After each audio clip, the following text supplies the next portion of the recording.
25 years ago, Harald Jaeger faced a difficult choice. He was a colonel in charge of the Bornholmerstrasse border crossing from East Berlin into the West. On November 9, 1989, thousands of East Germans stood at his crossing after an official said on television that people would be allowed into the West if they had special permission. Meanwhile, the crowd grew.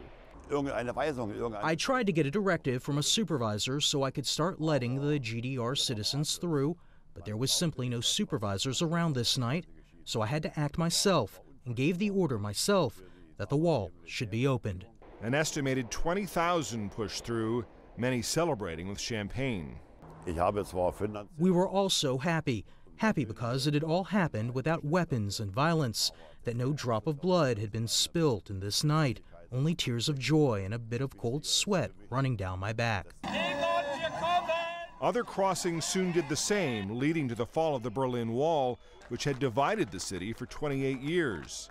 Søren Moratz was 16 at the time.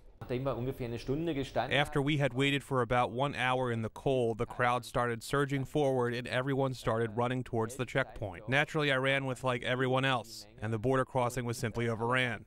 Moratz now works for the DDR Museum, which depicts life in the Old East.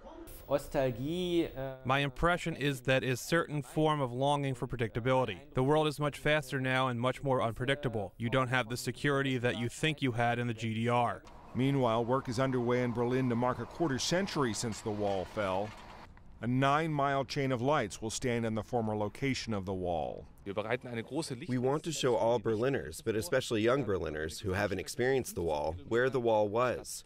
We also want to give visitors the chance to experience it. Sunday will also see the reopening of a museum dedicated to the Berlin Wall.